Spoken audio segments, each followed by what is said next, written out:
Hello বন্ধুরা, welcome to only sports. তো এই ভিডিওতে ফুটবল নিয়ে বেশ কিছু আপডেট রয়েছে এবং তার পাশাপাশি আইএসএল নিয়েও আপডেট রয়েছে এবং মোহনবাগানকে নিয়েও আপডেট রয়েছে। তো ভিডিওটি সবাই শেষ পর্যন্ত দেখতে থাকো, আর চ্যানেলে নতুন হয়ে থাকলে চ্যানেলটি সাবস্ক্রাইব করে পাশে থাকা বেল আইকনটিকে অন করে পাশে থেকো। তো প্রথমে যদি মোহনবাগানের প্লেয়ার নুনো রেইসকে নিয়ে একটু কথা বলে, তো নুনো রেইস সে কি ম্যাচ খেলবে মোহনবাগানের হয়ে নাকি তাকে ছেড়ে দেবে? তো যেরকমটা খবর শোনা যাচ্ছে, তো অবশেষে নুনো রেইস হয়তো মোহনবাগানের হয়ে ম্যাচ খেলতে চলেছে। তো সেখানে যেরকমটা শোনা যাচ্ছে, এরপরে যে সুপার কাপ হবে, তো সুপার কাপে নুনো রেইসকে রেজিস্টার করানো হতে পারে মোহনবাগান টিমে। সেই জায়গাতেই মোহনবাগান টিম নুনো রেইসকে সুপার কাপে চান্স দেবে। যদি সুপার কাপে সে ভালো খেলতে পারে, তো তাহলে মোহনবাগান ম্যানেজমেন্ট আবারও তার সঙ্গে কন্ট্যাক্ট এক্সটেনশন করতে পারে। যেহেতু মোহনবাগান পরের বছর ACL 2 খেলতে যাচ্ছে আবারও, তো সেইখানে প্লেয়ার দরকার পড়বে আর ACL 2তে খেলাতে পারবে নুনো রেইসকে।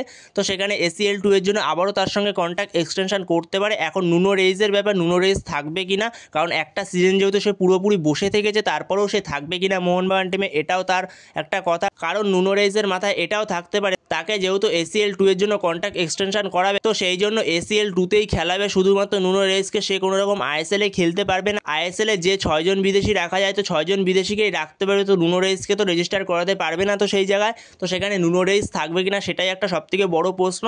তো সেই জায়গাতেই নুনো রেইসকে নিয়ে যেরকমটা খবর বেরিয়ে আসছে, তো নুনো রেইসকে সুপার কাপে খেলানো হবে। তো সেখানে সুপার কাপে অবশেষে আমরা নুনো রেইসকে দেখতে পাবো। তো পরবর্তী সময় অফিসিয়ালভাবে রেজিস্টার হয়ে গেলে তখন তোমাদের অবশ্যই জানিয়ে দেবো। তো এরপরে যদি ISL নিয়ে কথা বলে, তো ISL সে তার নিজের ছন্দে আবারও ফিরছে। তো সেখানে ISL ফিরছে আবারও, তো যেখানে আগামী 29 তারিখ এবং 30 তারিখ ISL আবারও ফিরছে নকআউটের জন্য। সেই জায়গাতেই ISL এর প্রথম নকআউট হবে Bengaluru FC versus Mumbai city এফসির মধ্যে। তো এই দুটো টিমের মধ্যে যে জিতবে তো সে যাবে সেমিফাইনালে। তো সে সেমিফাইনাল খেলবে FC গোয়ার সঙ্গে। আর সেকেন্ড নকআউট পরের দিন 30শে March north east united FC versus Jamshedpur FC। তো তাদের মধ্যে যে জিতবে তো সে খেলবে মোহনবাগানের সঙ্গে সেমিফাইনাল। আর ISL এর প্রথম লেগে সেমিফাইনাল খেলা হবে এপ্রিল মাসের 2 তারিখ এবং 3 তারিখ, আর সেকেন্ড লেগ খেলা হবে এপ্রিল মাসের 6 তারিখ এবং 7 তারিখ। আর সেমিফাইনাল থেকে যে দুটো টিম ফাইনালে যাবে, তো তাদের মধ্যে ফাইনাল হবে 12 তারিখ, 12ই এপ্রিল। তো অবশেষে ISL এর প্লে অফসের ম্যাচগুলো ফিরছে। তো অনেকদিন ISL বন্ধ ছিল, যেহেতু ইন্টারন্যাশনাল ব্রেক ছিল, তো সেই কারণে ISL বন্ধ ছিল। তো ভারতীয় টিমের সব প্লেয়াররা ইন্টারন্যাশনাল ম্যাচ খেলতে গেছিলো, তো সেই কারণে ISL বন্ধ ছিল। তো ISL আবারও ফিরছে, নকআউট ম্যাচগুলো আবারও ফিরছে। এরপরে যদি গুরপ্রীত সিং সান্ধুকে নিয়ে একটা আপডেটের কথা বলে, তো গুরপ্রীত সিং সান্ধু কিছুটা খোঁচা দিয়েই কথা বলেছে ভিশাল কায়েতকে। তো এরকমই একটা পোস্ট করেছিল গুরপ্রীত সিং সান্ধু তার ইনস্টাগ্রাম এবং ফেসবুকে, কিন্তু ফেসবুক থেকে সে পরে পোস্টটাকে ডিলিট করে দেয় এবং ইনস্টাগ্রাম থেকে পোস্টটা থাকে, কিন্তু ইনস্টাগ্রামে পোস্টে যে ক্যাপশনটা লিখেছিল তো সেই ক্যাপশনটা সে তুলে নেয়। তো সেখানে সে লিখেছিল দেয়ার ইজ এ ডিফারেন্ট।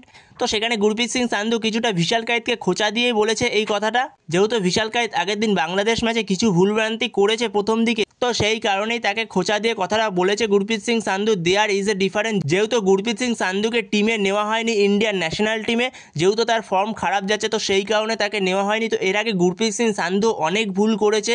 তো এর আগে গুরপ্রীত সিং সান্ধু সে নিজেও কিছু কিছু ভুল করেছে, অনেকই ভুল করেছে এর আগে।